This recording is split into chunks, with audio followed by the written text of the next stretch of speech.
आज की वीडियो में मैं आपको बताने जा रहा हूँ हनुमान जी की साधना। एक ऐसी साधना जिसे आप 3 दिवसीय साधना कह सकते हैं।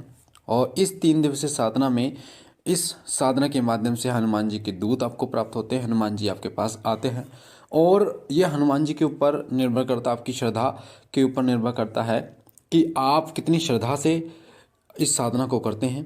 और आपको एक दूत प्राप्त होता है या 2 दूत या 3 दूत प्राप्त होते हैं। जितने भी दूत आपको प्राप्त होते हैं, हनुमान जी की कृपा से आपको सवारी भी आएगी और दूत भी प्राप्त होंगे, आपके कार्य भी होंगे। तो इस वीडियो को ध्यान से सुनना, क्योंकि दीपावली की ये साधना है और दीपावली में नियमों का बहुत बड़ा परहेज करना पड़ता है। जैसे कि आपको पता है कि दीपावली जो है वो 12 नवंबर की दीपावली है। दीपावली के दिन शक्तियाँ जागृत होती हैं पूर्ण रूप से।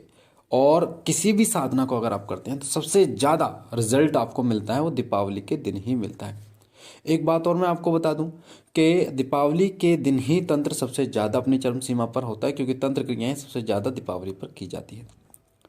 नेगेटिव शक्तियां भी अपनी चरम सीमा पर होती हैं और पॉजिटिव शक्तियां भी अपनी चरम सीमा पर होती हैं। तो दीपावली के दिन जो तांत्रिक हैं, अघोरी हैं, वो भी साधनाएं करते हैं। और जो शमशान की शक्तियां होती हैं, भूत प्रेत, इनको सिद्ध करने की कोशिश वो करते हैं, कर भी लेते हैं कई बार, ठीक है। और फिर लोगों का बुरा भी उन्हीं के द्वारा होता है। तो आपको जो साधना करनी है हनुमान जी की, अपने मन में ये भाव रख के चलना कि मुझे भक्ति के लिए और हनुमान जी की कृपा के लिए ये साधना करनी है।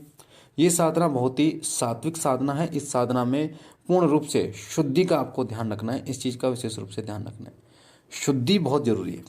अगर शुद्धि नहीं होगा तो साधना खंडित हो जाएगी, इसलिए विशेष रूप से ध्यान रखें। शुद्धिकरण के लिए मैं आपको बता दूं, पहली बात लाल कलर का आसन आपको चाहिए। दूसरी बात, अगर आप किसी तरीके से पवित्र हो जाते हैं, ब्रह्मचर्य का 3 दिन पालन करना है।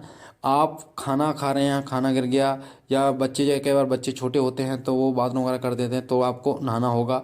उसके बाद अगर वॉशरूम आप कर रहे हैं, कपड़ों पे छींट आ गई तो आपको नहाना होगा। इस चीज़ का विशेष रूप से ध्यान रखना है, ठीक है। कपड़े साफ सुथरे शुद्ध होने चाहिए बेटा। दूसरी बात, बच्चा, आपको आचमन करके ही साधना को करना है। आचमन करने सबको आता होगा, नहीं आचमन ही नहीं है तो लेके आ जाओ, आचमन करके इस साधना को करेंगे। और यकीन मानिए, इस साधना से हनुमान जी स्वयं आपके पास आएंगे। हनुमान जी के दूत 100% मिलेंगे। जैसा मैं बता रहा हूँ, ऐसा अगर आप इस साधना को करते हैं तो आपको हनुमान जी की कृपा 100% मिलेगी। सबसे पहले आप सुन लीजिए करना क्या है, ठीक है। 12 तारीख की दीपावली है।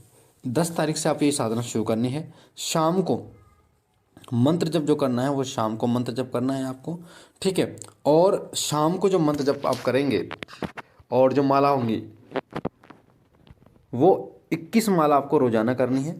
21 माला शाम को आपको करनी ही करनी है। इस चीज़ का विशेष रूप से ध्यान रखिए।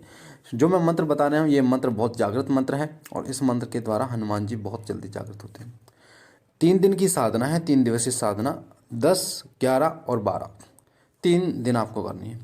21 माला पर डे आपको करनी है, ठीक है। यानी कि 3 दिन तक आपको 21-21 माला करनी है और शाम के समय 5 बजे के बाद आपको इस साधना की शुरुआत करनी है, ठीक है। अब आपको बता दूं, सबसे पहले आपको क्या करना है, संकल्प लेना है आपको, ठीक है। जैसे सुबह आप दीपक जलाएंगे आप हनुमान जी का, और बालाजी के महाराज के हनुमान जी का नाम लेके दीपक जलाएंगे, तो बत्ती लगाएंगे। हाथ में अक्षत लेने, थोड़े से 2 रुपये का 200 रुपये का सिक्का, थोड़ा सा गंगा जल लेना है। और आपको हनुमान जी के जोत के सामने आपको बोलना है कि हे हनुमान जी महाराज, आपको साक्षी मानकर मैं ये 3 दिवसीय आपकी साधना करने जा रहा हूँ। रोजाना जो मैं मंत्र बता रहा हूँ, इस मंत्र की आपको माला करनी है 21। तो आपको बोलना है कि ये जो मंत्र है, इस मंत्र की मैं 21 माला रोजाना करूँगा और ब्रह्मचर्य का पालन करूँगा। साथ ही आपसे जुड़ी जो साधना है उसके नियमों का पालन करूँगा। मेरा नाम ये है, मेरे पिता का नाम ये, मैं रहने वाला यहाँ का हूँ, सारी चीज़ें बोलनी है, ठीक है। और मैं चाहता हूँ कि हनुमान जी महाराज मुझे आपकी कृपा प्राप्त हो, मुझे आपकी भक्ति प्राप्त हो, ठीक है, दर्शन प्राप्त हो, जो भी आपकी इच्छा है। उंगली के माध्यम से आपको ये मंदिर के साइड में रख देने हैं, जो आपका मंदिर है। उसके बाद आपको सबसे पहले आप लाल आसन पर बैठकर हनुमान जी का तिलक लगाएंगे आप, ठीक है। और हनुमान जी को भोग जो देंगे ना, सुबह गुड़ और घी लगाकर हनुमान जी को भोग देंगे सुबह। शाम को जो भोग जाएगा वो 11 पे जाएगा। शाम का भोग मैं आपको पहले बता देता हूँ क्या है। शाम का भोग जो है, सबसे पहले आपको जो एक उपला होता है उसको गर्म कर लेना, या कपूर पर भी आप दे सकते हैं। सबसे पहले 2 लौंग का भोग आपको ओम गंगणपते नमः, ओम गंगणपते नमः, ओम गंगणपते नमः 3 बार बोलकर देना है 2 लौंग का भोग। फिर ओम नमः शिवाय, ओम नमः शिवाय, ओम नमः शिवाय 3 बार बोलकर आपको फिर 2 लौंग का भोग देना है। फिर ओम गुरुवे नमः, ओम गुरुवे नमः, ओम गुरुवे नमः फिर 3 बार आपको ये बोलकर लौंग का भोग दे देना। फिर 5 जोड़े हनुमान जी के नाम के देने। ठीक है, मंत्र सुन लीजिए, मंत्र जो बता रहा हूँ इसको पढ़कर और उसके बाद आपको 5 जोड़े लौंग के इसमें डालने हैं। ठीक है, हनुमान जाग किलकारी मार तो हुंकारे रामकाज सवारे और सीता और सिंदूर सीता मैया का तू पहरे राम द्वारे मैं बुलाऊं तो अबा राम की तू गाता नहीं आवे तो हनुमान श्री रामचंद्र और सीता माता की दुहाई सब साचा पिंड काचा पूरा मन शर्वाचा जय। ये मंत्र है। अब इस मंत्र को पढ़कर 5 लौंग के जोड़े डाल देने। उसके बाद में जो गुड़ है, गुड़ में घी लगाकर हनुमान जी के नाम का आपको डाल देना है। ठीक है, ये शाम का भोग मैंने बताया। उसके बाद पंचमेवा जो होता है ना, जैसे एक छुआरा हो गया, किशमिश हो गई, काजू बादाम मनक्खा, तो पंचमेवा का भोग भी आपको देना है। ये आपका भोग कंप्लीट हो गया है। अब ये शाम को भोग देना है तीनों दिन, ध्यान रखिए। सुबह गुड़ और घी का भोग ऐसे ही आप लगा दीजिए, ठीक है, हनुमान जी को। अब क्या करना है, जब भी आप जप करोगे 21 माला जब शाम को जप करोगे, सुबह आप 11 माला जप करोगे। ठीक है, 21 माला शाम को, सुबह 11 माला करोगे। सुबह जब करोगे तो सबसे पहली माला जो होगी ना, ओम गंगणपते नमः मंत्र की होगी। दूसरी माला ओम नमः शिवाय मंत्र की होगी। तीसरी माला ओम गुरुवे नमः मंत्र की होगी, ओम गुरुवे नमः, ओम गुरुवे नमः, ओम गुरुवे नमः, इस तरीके से। चौथी माला से आप इस मंत्र की शुरुआत करेंगे। ठीक है, जब तीनों माला आप कर लेंगे ना, गणेश जी की, गुरु जी की और भगवान शिव की, उसके बाद आपको सीताराम बोलकर, ठीक है, उसके बाद आपको फिर यह मंत्र आपको जी की दुहाई। तो बच्चा मैं आपको बता दूं, जैसा मंत्र है ऐसे ही बता रहा हूँ मैं आपको, इसमें चिंता करने की कोई बात नहीं है बेटा।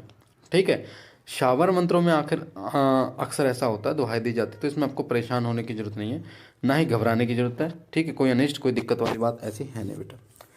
ठीक है, राम नाम का जप से पहले जरूर करें। रुद्राक्ष की माला आपकी रहेगी, राम नाम का जप करें, श्री राम जय जय राम 5-10 मिनट, या फिर भगवान श्री राम की स्तुति का भी आप पठन कर सकते हैं, पाठ सकते हैं। श्री रामचंद्र कृपालु भजम हरण भय भव दारुणम नव कंज लोचन कंज मुख, ये वाली जो भगवान श्री राम की स्तुति है, इसका भी आप जप कर सकते हैं बेटा।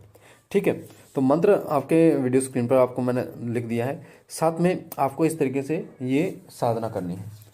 और एक चीज़ और बता दो बेटा कि दीपक जो आप जलाओगे ना, वो एक मुखी दीपक जलेगा हनुमान जी का, तिल के तेल या घी का या फिर चमेली के तेल का दीपक जलेगा आपको।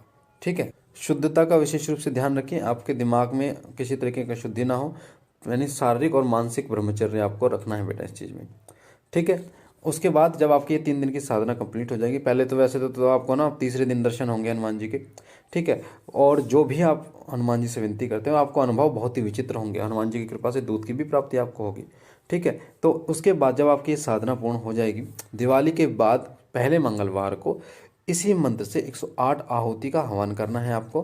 तो ये मंत्र आपका पूर्ण रूप से सिद्ध हो जाएगा और हनुमान जी की कृपा आपको मिल जाएगी।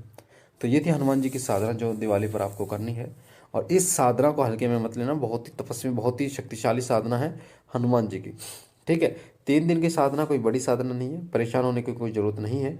माता पिता को नमन करते हुए, अपने पितरों को, कुलदेव कुलदेवता को नमन करते हुए साधना को कीजिए, बाबा कृपा करेंगे। साथ ही एक और मंत्र के बारे में आपको बताऊंगा, जो है संकट नाशन मंत्र, संकट को खत्म करने वाला मंत्र। ठीक है, वो बताऊंगा, उसको भी आप सिद्ध कर सकते हैं। बाकी बाबा भोलेनाथ आप पर कृपा करें, आपके घर परिवार पर कृपा करें। लास्ट में इस मंत्र के बाद जय श्री राम जरूर बोलना है। लास्ट में जैसे हम पढ़ेंगे, हनुमान जा किलकारी मार तू हुंकारे राम काज सवारे और सिंदूर सीता मैया का तू पहरी राम द्वारे मैं बुलाऊं तू अब आ राम गीत तू गाता आ नहीं आए तो हनुमान श्री राम जी और सीता मैया की दुआ सब सचा पिंड का चफोरा मंत्र जय श्री राम, ऐसा आपको जरूर बोलना है। और जब हवन करोगे तो जय श्री राम जो बोला है ना आपको, जय श्री राम के बाद बोलें स्वाहा, जय श्री राम स्वाहा। ठीक है, इस तरीके से। बाकी बाबा कृपा बनाए रखें आपके घर परिवार पर। हम मिलते हैं नई जानकारी के